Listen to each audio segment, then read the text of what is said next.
Stillborn to Life, a novella by Valerie Lynn Stevens. Chapter 15.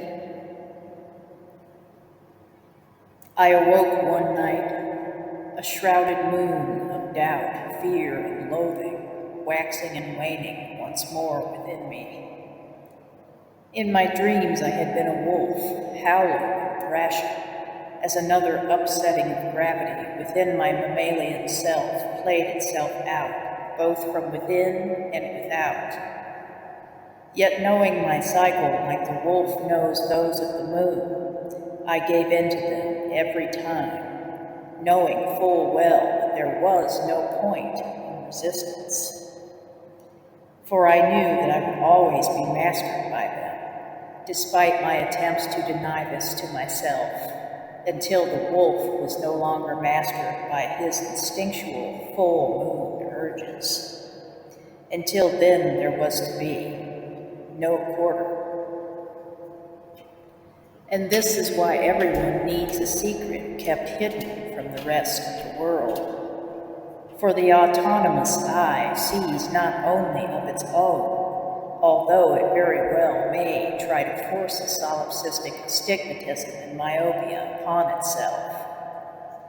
Yet this soon becomes a demented focus, perhaps lending 20/20 vision to depth introspection, but blinding that of any essential clarity of extrospection. Yet the chalice therein contained the blood, sweat, tear, and trembling tendon of mortal kind's encumbrance, however acrid or pungent it might taste, can offer up many medicinal properties. For it is a cup runneth over, under, over, asunder, as questions fume at the point of unfathomable degrees, and the incendiary yet undying passion of love, hate, helter-skelter toils on, and the leagues of the one nation under God indivisible-minded march militantly on. And soon it all becomes a blur, we all become one, as is proven that whatsoever is deaf, dumb, and blind has reached the infinity of finity, thus enabling fulfillment of the prophecy of divine potentiation within every mortal soul.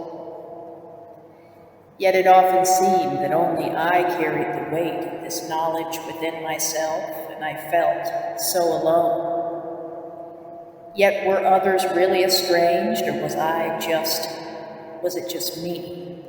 And then would I hear a collective sigh of commiseration, respired from the fecund womb of the world's lament, thus making me feel both overly complicated and overly simplified by selfish pride.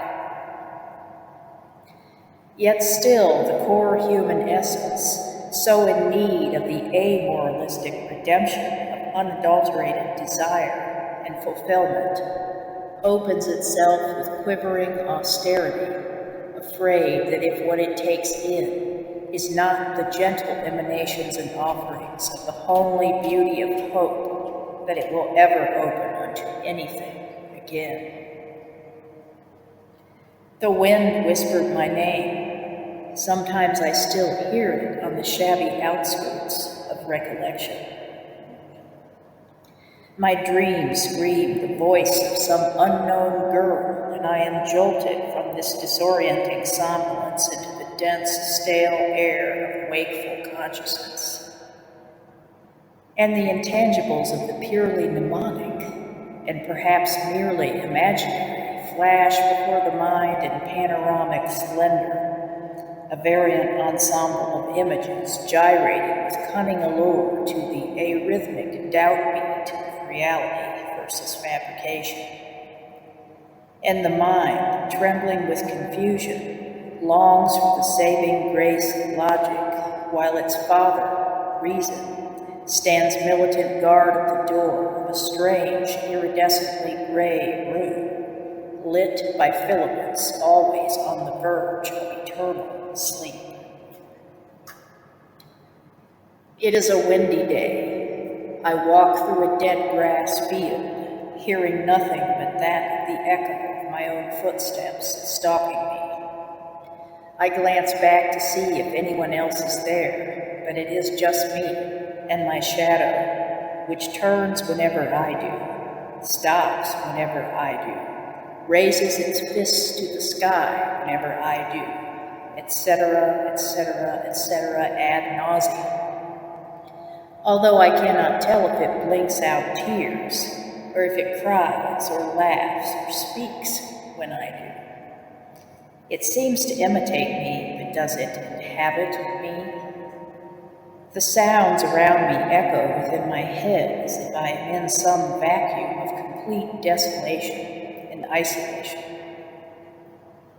And sometimes, upon seeing myself in a mirror's reflection, I declare that it must be lying, for I can so clearly see the exact anatomy and genetic structure of an actual individual human form. Yet the outside world seems to acknowledge this form merely when it is agreeing with them on the state of the nation, or on the weather, or on some other seemingly superficial artifice of dialectic. Up until today, this was okay. It did not bother me. Yet as I walk through this dead grass field today, it begins to pierce through, and melancholia begins to take hold once more. And as I walk, just me and my shadow, I realize how odd it is that this facsimile, or splitting of self, never seems to occur in the total absence of light. Yet the darkness, however freeing and integrating it might be or feel, must not be completely surrendered to. For refraction and reflection are the only means by which our sins might be fully revealed, and in this exposure find true repentance and absolution. And if I failed to do this, someday even my own shadow would abandon me in its flattering mockery. Yet I wondered exactly how much light one must let into themselves before one could see enough to be blind. But where the light shines brightest, oh, how those shadows do loiter about with even more nagging persistence, traipsing at our heels like starving, stray orphans we have neglected and abandoned, until we succumb to some benign yet compelling sense of shame for daring to put resignation before strivings, joy before despair, living before dying. For truly, what is the cure for the human condition? There is none, and this is the remedy. After my meeting with the substitute clergy with whom I was to work while Father Ralph was away on his missions trip, I threw myself diligently into sermon editing and schoolwork. I had never felt so free, and yet all at once afflicted with so much conflict. How could I, a murderer, rapist, thief, and all-around apostate, be comfortable with such blessings as I had been granted by the hand of the divine?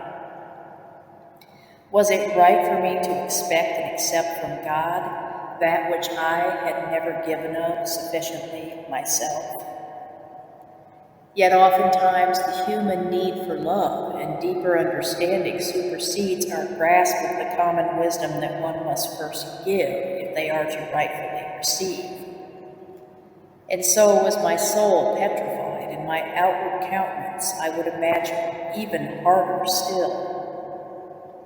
For although I may have mastered the art of disingenuity and incongruence during my darker days enough to present a reverent, even pious image to the parishioners, I always felt on the verge of being found out. For no doubt, after all these years of naturalistic living, I had collected enough seed for the sowing of boundlessly self-perpetuating groves of oleander, whose flora might indeed be exquisite to the eye, but whose tonic was lethal to the system. And oftentimes I wondered why our Creator did not just go back to the sculpting of landscapes with his fabled clay. Yet deep down, I knew that there had to be something in myself worth loving and even worth forgiving. And I thought that surely there must hide a saint in disguise within each and every self-professed devil, as there must hide a devil in disguise within each and every self-professed saint. There was, all in all, hope, however, that I would be restored to my true glory. Yet in the beginning, I became that wild animal that never bites, even when cornered. And for the first time in my life, I had managed to become tamed by the fear of my own destructive potential. Yet I remained held captive by freedom in a jungle where survival always came before thrivance, hence the ways of evolution also being arrested in their dynamism. Thus, for my kind, my newfound civility became somewhat of a liability, and I was perpetually endangered, without the benefit, however, of extinction. As a matter of fact, I felt most visible in this state, completely uncamouflaged by propriety. For I was learning to live in opposition to all that was first nature to me. I followed the harshest path, though always coming out clean on the other side, much like when I lived lawlessly. And so it came to evidence that I had indeed fallen prey to my fellow man and his obsession with law and order. I had allowed myself to bow to the temptations of convenience and common impulse, and thus felt, albeit more acknowledged by others, more estranged from myself. For conformity had indeed bred within me all that I had always known it would, which was why I had avoided it so diligently and so craftily in the first place. For it seemed to breed only more contempt, confusion, doubt, self-loathing, and even corruption within me than I had ever previously wrestled with. Before all of this, I had lived only for the higher causes of truth, freedom, and authenticity. For I believed that it was unity first within the self which brought true honor and was the only righteous, effective solution for the ills of any society. For my deeds may not have been morally sound, but at least I figured they were honest in their coarseness of naturality. And I had always intuited that truth should exist for its own sake, even within the individual. For I did not wish to exist merely for causes which had already been won, to have to then also answer to death and to God my meager, ignoble triumphs and inutile redundancies. For the ultimate challenge of mortal human life for me was not in winning the battles, but in maintaining that canonical counsel which I had managed to salvage from their ruins. For true victory lies in surrender to what is and cannot be altered. I never saw wildness as an inciting or an invocation of any sort of applied will. I knew it for its purest nature and essence, and that it required a giving into more than anything. I believe that it was a denial of the so-called inner savage which turned men, women, and children into savages, not a shunning of so-called socialization or acculturization, or any of the fancy phraseology we invent to lend credence to half-baked ideologies. For when we point the finger instead at those crude methodologies of communal refinement and cosmopolitan acculturization as the cause of humankind's deepest afflictions and evils, then have we become enlightened. Fanatical homogeneity, I was raised to believe, was at the root of all human ills. Yet most still to this day project these evils upon some inferior yet benign prehistoric entity. For although they might do this out of a seemingly reasonable motive to preserve society in its efficiency and sufficiency, they are castigating the wrong enemy and merely succeed in donning the facade of civility, while still no less prostrating themselves before the shrine of their primordial leanings. And this perverts things thus further, for now, whenever that archaic, esoteric, occult entity which they have fabricated cries out and manages to surface from its dank, dark depths, oh, how they must go to even sicker lengths to silence it. But they fail to see that even the darkness is born of the light, and they have nothing to fear. And if they manage to do this, they will be brought into a world of experience which shines with a special light all its own. And once they have surrendered to this light, will they crave nothing more than to remain a part of it?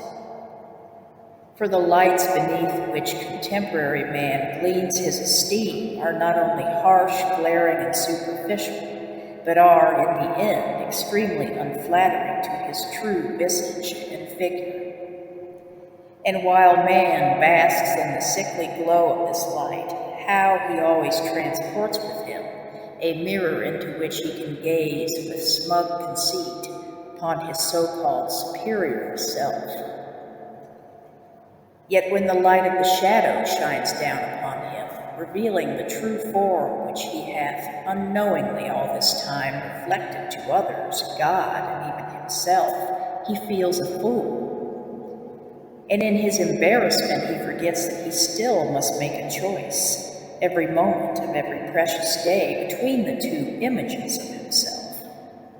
For if he continues to pummel his fists upon the glass, attempting to murder the image of the other self, he will merely end up with injurious shards of glass embedded in his third eye, and no doubt 7 years of bad luck to boot. Yet this cycle of sleep and awakening has played itself out since humankind's first earthen birth. Yet I had always been mindful to choose both the shadow and the light, and thus was I whole, thus did I feel substantial, real. As the weeks and months progressed, I would struggle, however, to come to terms with the newer, less familiar roles I had taken on. For I feared that they might engulf my other self to the point of annihilation. The next few years of my life would be fruitful in different ways than I had previously become accustomed, but they would also go by in somewhat of a blur. I existed in a kind of existential haze, and I would soon be unable to recall them at all. Yet, despite this fact, one thing I would remember is the day that I would have to make the hardest decision of my life.